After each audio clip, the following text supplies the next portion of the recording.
ఓం నమఃశివాయ. మహాదేవుడు కల్కికి 3 వరాలిచ్చాడు. దేవదత్తం అశ్వం, రత్నఖచిత ఖడ్గం, చిలుక. ఈ ఆయుధాలతో కల్కి అధర్మాన్ని నాశనం చేస్తాడు. కాని కల్కి ఎక్కడ జన్మిస్తాడు?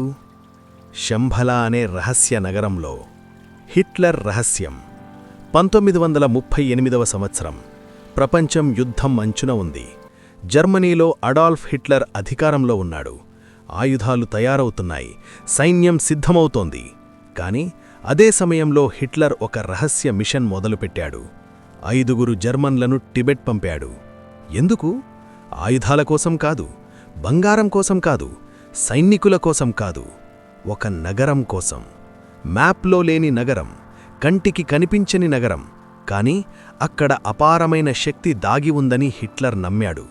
ఆ నగరం పేరు శంభల.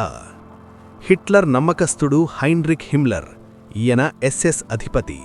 ఈయన అహ్నెనిర్బే అనే రహస్య సంస్థ నడిపేవాడు. హిమ్లర్ నమ్మకం ఏమిటంటే శంభలలో వ్రిల్ అనే శక్తి ఉంది. ఆ శక్తి దొరికితే ప్రపంచాన్ని జయించవచ్చు. ఎర్నెస్ట్ షాఫర్ అనే అధికారిని టిబెట్ పంపారు. అతనితో 4 శాస్త్రవేత్తలు. వాళ్లు లాసా చేరుకున్నారు. పొటాలా ప్యాలెస్ సందర్శించారు. రహస్య గ్రంథాలు చదివారు. మఠాలు తిరిగారు. 7 నెలలు టిబెట్లో ఉన్నారు. 1000 నమూనాలు సేకరించారు. 50 గంటల చలనచిత్రాలు తీశారు. కాని చివరికి ఏమి జరిగింది? శంభల దొరకలేదు. హిట్లర్ యుద్ధంలో ఓడిపోయాడు. జర్మనీ నాశనమైంది. ఎందుకు దొరకలేదు? ఈ ప్రశ్నకు జవాబు మన పురాణాలలో ఉంది. శంభల సామాన్యమైన నగరం కాదు, అది దివ్యమైన స్థలం. పాపాత్ములకు ఆ మార్గం కనిపించదు. శంభల అంటే విష్ణువు చివరి అవతారం జన్మించే పవిత్ర భూమి. కల్కి భగవానుడు అవతరించే దివ్య నగరం. ఈ రహస్యం మన పురాణాలలో 1000 సంవత్సరాల క్రితమే చెప్పబడింది. ఆ కథేమిటో తెలుసుకుందాం. శంభల రహస్యం అర్థం కావాలంటే ముందు కలియుగం గురించి తెలుసుకోవాలి. హిందూ ధర్మం ప్రకారం సృష్టిలో 4 యుగాలున్నాయి: సత్యయుగం, త్రేతాయుగం, ద్వాపరయుగం, కలియుగం. సత్యయుగంలో ధర్మం పరిపూర్ణంగా ఉంటుంది.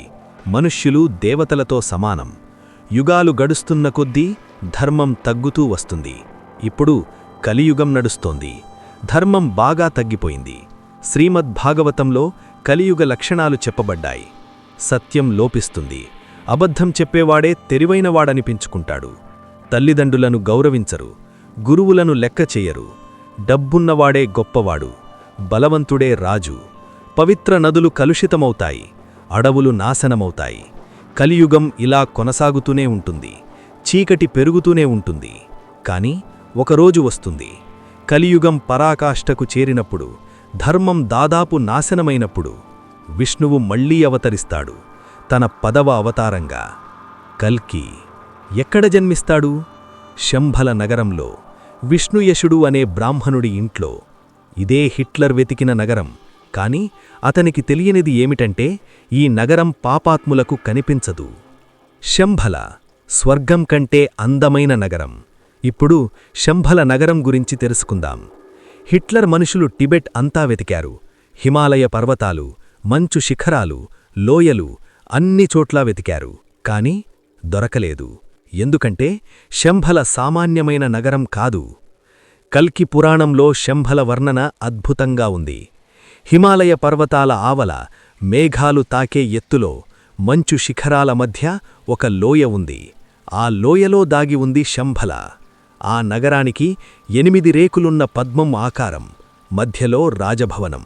చుట్టూ 8 దిక్కులలో 8 ప్రాంతాలు. నగర ప్రవేశ ద్వారం. శంభలకు 4 ద్వారాలున్నాయి. తూర్పున స్వర్ణద్వారం, పడమరన రజతద్వారం, ఉత్తరాన స్ఫటిక ద్వారం, దక్షిణాన పద్మరాగద్వారం. ప్రతి ద్వారం వద్ద దివ్య యోధులు కాపలా ఉంటారు. వాళ్లు ప్రవేశించేవారి హృదయాన్ని చదవగలరు. పుణ్యాత్ములకు ద్వారాలు తెరుచుకుంటాయి. పాపాత్ములకు ఆ ద్వారాలే కనిపించవు. శంభల వీధులు బంగారు రాళ్లతో పరచబడి ఉంటాయి. ఇరువైపులా కల్పవృక్షాలు. ఆ చెట్ల నీడలో నడిస్తే అలసట తెలియదు. భవనాలు స్ఫటికాలతో నిర్మించబడి ఉంటాయి. సూర్యకాంతి పడితే ఇంద్రధనస్సు రంగులు విరజిమ్ముతాయి. రాత్రిపూట ఆ భవనాలు స్వయంగా వెలుగుతాయి. దీపాలు అవసరం లేదు. ప్రతి ఇంటి ముందు తులసివనం, ప్రతి వీధి చివర దేవాలయం, గంటల నాదం నిరంతరం వినిపిస్తూ ఉంటుంది. ప్రకృతి సౌందర్యం. శంభల చుట్టూ 7 పర్వత శ్రేణులున్నాయి. ప్రతి పర్వతం ఒక రంగులో ఉంటుంది. స్వర్ణపర్వతం, రజతపర్వతం, నీలపర్వతం, పచ్చపర్వతం, ఎర్రపర్వతం, తెల్లపర్వతం, స్ఫటికపర్వతం. ఈ పర్వతాల నుండి 7 నదులు ప్రవహిస్తాయి. ఆ నీళ్లు అమృతం వంటివి. తాగితే రోగాలు పోతాయి, స్నానం చేస్తే పాపాలు కడుక్కుంటాయి. నగరం మధ్యలో ఒక సరోవరముంది. ఆ సరోవరంలో నీలి కమలాలు, తెల్ల కమలాలు, గులాబీ కమలాలు విరభూసి ఉంటాయి. హంసలు తేలియాడుతుంటాయి. చేపలు బంగారు రంగులో మెరుస్తుంటాయి. శంభలలో ఎప్పుడూ వసంత ఋతువు. చలిలేదు, ఎండలేదు. వర్షం కులిస్తే పుష్పవర్షం. గాలిలో సుగంధం, పక్షుల కిలకిల రావాలు, సంగీతం వినిపిస్తున్నట్టుంటుంది ఆ వాతావరణం. బయటి ప్రపంచంలో కలియుగ దోషాలు ఎంత పెరిగినా శంభలలో ఎప్పుడూ సత్యయుగ వాతావరణం. శంభల ప్రజలు దేవతలకు సమానం. వాళ్ల శరీరాలు కాంతివంతంగా ఉంటాయి. ముఖాల్లో ప్రశాంతత, కళ్లలో జ్ఞానం. రోగాలు రావు, ముసలితనం రాదు. 100 సంవత్సరాలు యవ్వనంగా ఉంటారు. ప్రతి ఒక్కరూ వేదాలు చదువుతారు, ధ్యానం చేస్తారు. అబద్ధమంటే ఏమిటో తెలియదు వాళ్లకు. దొంగతనం, మోసం, హింస ఈ పదాలే వాళ్ల భాషలో లేవు. నగరం మధ్యలో రాజభవనముంది. 9 అంతస్తులు. ప్రతి అంతస్తు ఒక రత్నంతో నిర్మించబడింది. మొదటి అంతస్తు వజ్రాలతో, రెండవది మరకతాలతో, మూడవది నీలాలతో, నాలుగవది పద్మరాగాలతో, ఐదవది గోమేధికాలతో, ఆరవది వైఢూర్యాలతో, ఏడవది ముత్యాలతో, ఎనిమిదవది పగడాలతో, 9వది స్ఫటికాలతో. ఈ భవనం పైనుండి చూస్తే శంభల మొత్తం కనిపిస్తుంది. అంతేకాదు 3 లోకాలు కనిపిస్తాయి. ఈ భవనంలోనే విష్ణుయశుడు మరియు సుమతి నివసిస్తారు. వాళ్ల ఇంట్లోనే కల్కి భగవానుడు జన్మిస్తాడు. విష్ణుయశుడు శంభల నగరంలో అత్యంత గౌరవనీయుడు. గొప్ప తపస్వి. వేదాలు 4 కంఠస్థం. ప్రతిరోజూ యజ్ఞాలు చేస్తాడు. అతని భార్య సుమతి మహాపతివ్రత, దేవతలకు సమానమైన పవిత్రత. ఈ దంపతులకు ఒకే కోరిక, భగవంతుడా మా ఇంట్లో జన్మించు. ఆ ప్రార్థన ఫలించే రోజు వచ్చింది. మాధవ మాసం, శుక్లపక్షం, ద్వాదశీ తిథి. ఆ రోజు శంభల నగరం మరింత అందంగా మారిపోయింది. తెల్లవారుఝామున ఆకాశంలో అద్భుతాలు మొదలయ్యాయి. సూర్యుడు ఉదయించే ముందే ఆకాశం బంగారు రంగులోకి మారింది. నక్షత్రాలు పగటిపూట కూడా మెరిశాయి. ఇంద్రధనస్సు 7 కాదు 14 రంగులతో విరిసింది. దేవదుంభులు మోగాయి, శంఖనాదాలు వినిపించాయి. ఆకాశం నుండి పుష్పవర్షం మొదలయింది. గులాబీలు, మల్లెలు, జాజిలు, పారిజాతాలు, వేల రకాల పుష్పాలు రాలాయి. ఆ శుభ సమయంలో దేవతలు అదృశ్యంగా శంభలకు వచ్చారు. బ్రహ్మదేవుడు తన హంసవాహనంపై వచ్చాడు. ఇంద్రుడు ఐరావతంపై వచ్చాడు. సరస్వతి, లక్ష్మీ, పార్వతి 3 దేవతలు వచ్చారు. అష్టదిక్పాలులు వచ్చారు. నవగ్రహాలు వచ్చాయి. గంధర్వులు మధురంగా గానం చేశారు. అప్సరసులు దివ్యంగా నృత్యం చేశారు. సుమతికి ప్రసవ సమయం వచ్చింది. ఆ క్షణంలో శంభల నగరం మొత్తం వెలిగిపోయింది. ప్రతి భవనం దీపంలాగా మెరిసింది. ప్రతి రత్నం సూర్యుడిలా ప్రకాశించింది. కల్కి భగవానుడు జన్మించాడు. ఆ బిడ్డ మామూలు శిశువు కాదు. నల్లని మేఘం వంటి రంగు, కమలం వంటి కళ్ళు, నొదన తిలకం వంటి మచ్చ, చేతుల్లో శంఖ, చక్ర, గద, పద్మ చిహ్నాలు. ఆ బిడ్డ ఏడ్వలేదు, చిరునవ్వు నవ్వాడు. ఆ నవ్వు చూసి సుమతి ఆనందంతో కన్నీళ్లు పెట్టుకుంది. విష్ణుయశుడు బిడ్డను చూసి సాష్టాంగ నమస్కారం చేశాడు. స్వామీ, నువ్వు మా ఇంట పుట్టావు. మా జన్మ ధన్యమైంది. కల్కి జన్మవార్త శంభల అంతటా వ్యాపించింది. ప్రతి ఇంట్లో దీపాలు వెలిగించారు. ప్రతి వీధిలో పందిళ్లు వేశారు. బ్రాహ్మణులు వేద మంత్రాలు పఠించారు. స్త్రీలు మంగళగీతాలు పాడారు. 7 రోజులు ఉత్సవాలు జరిగాయి.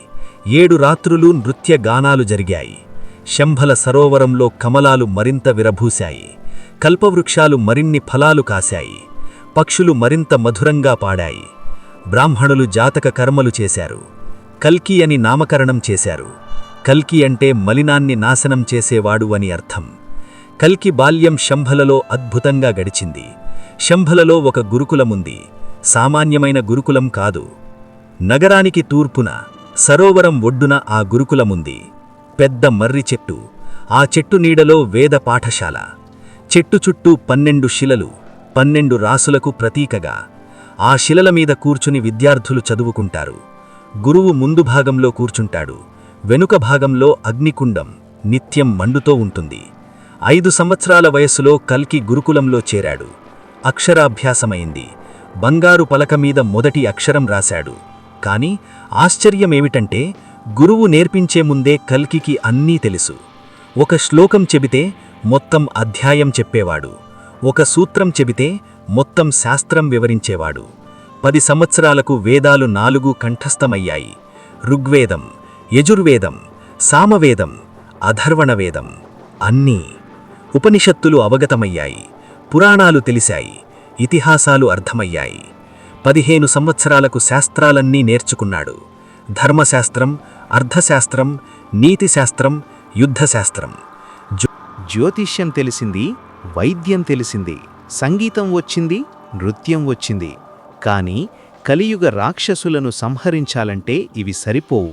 యుద్ధ నైపుణ్యం కావాలి, దివ్యాస్త్రాలు కావాలి.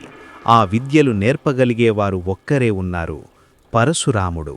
విష్ణువు 6వ అవతారం, చిరంజీవి. 1000 సంవత్సరాలుగా కల్కి కోసం ఎదురుచూస్తున్నాడు. కల్కి యుక్త వయస్సు వచ్చినప్పుడు పరశురాముడు శంభల మడరానికి వచ్చాడు. శంభల ప్రజలు ఆశ్చర్యపోయారు. 1000 సంవత్సరాల వయసు ఉన్న మహాయోధుడు వచ్చాడు. జటలు, గడ్డం, చేతిలో గొడ్డలి, శరీరం నిండా భస్మం. విష్ణుయసుడు పరశురాముడికి పాదాభివందనం చేశాడు. మహానుభావ, మా పుత్రుడిని మీ శిష్యుడిగా స్వీకరించండి. పరశురాముడు కల్కిని చూశాడు. కళ్లలో ఆనందం మెరిసింది. నేను నీకోసమే వేచి ఉన్నాను, రా. కల్కి తల్లిదండ్రులకు నమస్కరించి పరశురాముడి వెంట బయలుదేరాడు.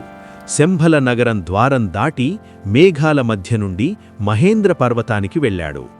మహేంద్ర పర్వతం మీద పరశురాముడి ఆశ్రమం ఉంది. చుట్టూ దట్టమైన అడవి. ఆశ్రమం ముందు విశాలమైన మైదానం, అభ్యాసస్థలం. అక్కడ కఠిన శిక్షణ మొదలైంది. ధనుర్విద్య, ఒక్క బాణంతో 1000 మందిని కూల్చగల నేర్పు. ఖడ్గ విద్య, కత్తి చేతిలో మెరుపులా తిరగాలి. గద యుద్ధం, పర్వతాలను పిండి చేయగల బలం. రథయుద్ధం, అశ్వాలను అదుపు చేయడం. 12 సంవత్సరాలు శిక్షణ జరిగింది. ప్రతిరోజూ సూర్యోదయానికి ముందే సాధన, సూర్యాస్తమయం తరువాత కూడా అభ్యాసం.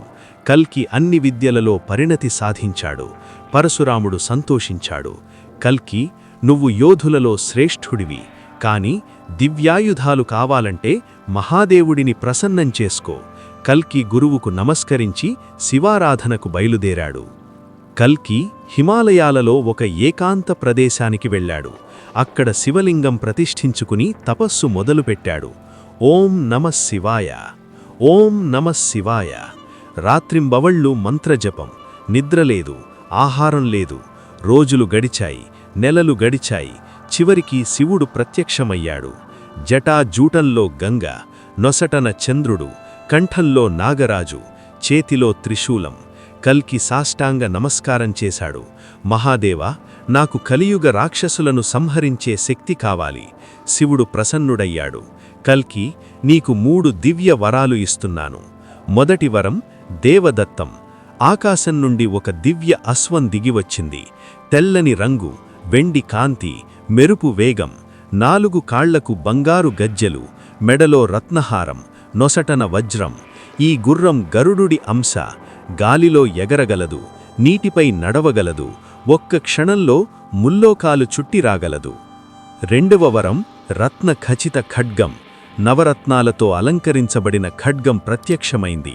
పిడి వజ్రంతో, అంచులు అగ్నికాంతితో. ఈ ఖడ్గం నా శక్తితో తయారైంది. అధర్మాన్ని తాకగానే నాశనం చేస్తుంది. ధర్మాత్ములకు ఏ హాని చేయదు. మూడవ వరం చిలుక. ఒక దివ్యమైన చిలుక వచ్చి కల్కి భుజం మీద వాలింది. ఆకుపచ్చ రంగు, ఎర్రని ముక్కు, తెలివైన కళ్ళు.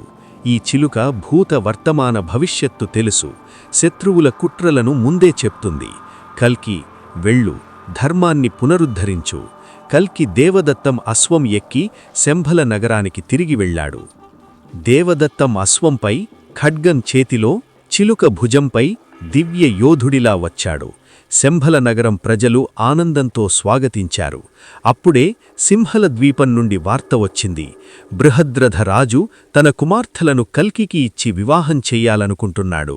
విష్ణుయసుడు మరియు సుమతి సంతోషించారు. కల్కి అంగీకరించాడు. శంభల నగరం అప్పటివరకు అందంగా ఉంది. వివాహానికి మరింత అందంగా మారింది. ప్రతి ఇంటి ముందు మామిడి తోరణాలు, ప్రతి వీధిలో పుష్పమాలికలు, బంగారు వీధులు మరింత మెరిశాయి. స్ఫటిక భవనాలు ఇంద్రధనస్సు రంగులతో నిండాయి. సరోవరంలో కమలాలు మరింత విరబూశాయి. కల్పవృక్షాలు మరిన్ని ఫలాలు కాశాయి. నగర ద్వారాలు పుష్పాలతో అలంకరించారు. రత్నదీపాలు వెలిగించారు. బృహద్రథుడు తన 2 కుమార్తెలతో శంభల నగరానికి వచ్చాడు. పద్మ పెద్ద కుమార్తె, లక్ష్మీదేవి అంశ, చంద్రుడి వంటి ముఖం, కమలంలాంటి కళ్ళు. రమ చిన్న కుమార్తె, అక్క అంతటే అందం, అంతటే తేజస్సు. 2 బంగారు రథంలో వచ్చారు. వెనుక భారీ పరివారం, బంధువులు, సేవకులు, వేల బండ్లలో కానుకలు. శంభల నగర ప్రజలు వారిని స్వాగతించారు. పుష్పవర్షం కురిపించారు. రాజభవనం ముందు వివాహ వేదిక సిద్ధమైంది. మధ్యలో అగ్నికుండం, చుట్టూ వేద పండితులు, మంత్రోచ్చారణలు మొదలయ్యాయి. కల్కి వచ్చాడు. తెల్లని పట్టువస్త్రాలు, నొసటన చందనం, మెడలో పుష్పమాల. పద్మ మరియు రమ వచ్చారు. ఎర్రని పట్టుచీరలు, బంగారు నగలు, తలలో మల్లెపూలు. వేద మంత్రాల మధ్య వివాహం జరిగింది. అగ్నిసాక్షిగా 7 అడుగులు నడిచారు. మంగళసూత్రాలు కట్టబడ్డాయి. తలంబ్రాలు పోశారు. ఆకాశం నుండి పుష్పవర్షం కురిసింది. దేవతలు అదృశ్యంగా ఆశీర్వదించారు. 7 రోజులు వివాహ వేడుకలు జరిగాయి. ప్రతిరోజూ విందులు, ప్రతిరాత్రి సంగీత నృత్యాలు. గంధర్వులు వచ్చి పాడారు. అప్సరసులు వచ్చి నాట్యం చేశారు. శంభల నగర ప్రజలందరూ సంతోషించారు. వాళ్ల భగవానుడికి వివాహమైంది. వివాహమైన తరువాత కల్కి తన కర్తవ్యం కోసం సిద్ధమయ్యాడు. కలియుగం పరాకాష్ఠకు చేరింది. అధర్మం రాజ్యమేలుతోంది. కోకా మరియు వికోకా అనే రాక్షసులు భూమిని పీడిస్తున్నారు. వాళ్ల రాజ్యంలో బ్రాహ్మణులను హింసిస్తారు. యజ్ఞాలను ఆపేస్తారు. స్త్రీలను అవమానిస్తారు. ప్రజలు భయంతో వణికిపోతున్నారు. ఒక ఉదయం కల్కి యుద్ధానికి బయలుదేరాడు. శంభల నగర ప్రజలందరూ వీడుకోలు చెప్పడానికి వచ్చారు. కల్కి దేవదత్తం అశ్వం ఎక్కాడు. తెల్లని గుర్రం సూర్యకాంతిలో మెరిసింది. చేతిలో రత్నఖచిత ఖడ్గం, వెన్నులో బాణాలు, భుజంపై చిలుక. వెనుక శంభల యోధులు, వేలమంది ధర్మ సైనికులు. విష్ణుయసుడు మరియు సుమతి కొడుకును ఆశీర్వదించారు. విజయం సాధించు, ధర్మాన్ని పునరుద్ధరించు. పద్మ మరియు రమ భర్తకు తిలకం దిద్దారు. మేము మీకోసం ప్రార్థిస్తాం. కల్కి శంభల నగరం ద్వారం దాటి బయలుదేరాడు. కిక్కట దేశంలో మొదటి యుద్ధం జరిగింది. కోకా మరియు వికోకా భారీ సైన్యంతో వచ్చారు. ఆకాశాన్ని కప్పేంత సైన్యం. కోక గర్వంగా అరిచాడు, ఎవడురా నువ్వు? కల్కి ప్రశాంతంగా అన్నాడు, అధర్మీ, నీ అంతం వచ్చింది. యుద్ధం మొదలైంది. కల్కి ఒంటరిగా 1000 మంది రాక్షసులను ఎదుర్కొన్నాడు. ఖడ్గం ఒక్కసారి తిప్పితే 100 మంది నేలకోలారు. బాణం ఒకటి వేస్తే 1000 మంది మరణించారు. దేవదత్తం దూకితే సైన్యాలు చెల్లా చెదురయ్యాయి. చిలుక చెవిలో చెప్పింది, ఎడమవైపు నుండి దాడి వస్తోంది. కల్కి వెంటనే తిరిగి ఆ దాడిని తిప్పికొట్టాడు. కోక ధైర్యంగా ముందుకు వచ్చాడు. నాతో యుద్ధం చెయ్యి. భీకరమైన ద్వంద్వయుద్ధం జరిగింది. భూమి కంపించింది. ఆకాశం చీకటయ్యింది. చివరికి కల్కి ఖడ్గం కోక గుండెను చీల్చింది. రాక్షసుడు నేలమీద పడ్డాడు. వికోక తమ్ముడి మరణం చూసి రగిలిపోయాడు. నా తమ్ముడిని చంపావా? నిన్ను ముక్కలు చేస్తాను. మరింత తీవ్రంగా దాడి చేశాడు. కాని ఫలితం మారలేదు. కల్కి ఖడ్గం వికోకను కూడా సంహరించింది. రాక్షస సోదరులు మరణించారు. కాని కల్కి పని పూర్తి కాలేదు. ఊరూరా తిరిగాడు. దేశదేశాలు సందర్శించాడు. అధర్మం ఎక్కడ ఉంటే అక్కడికి వెళ్ళాడు. దుష్టులను శిక్షించాడు. 18 యుద్ధాలు జరిగాయి. ప్రతి యుద్ధంలో విజయం సాధించాడు. చివరికి కలిపురుషుణ్ణి కూడా సంహరించాడు.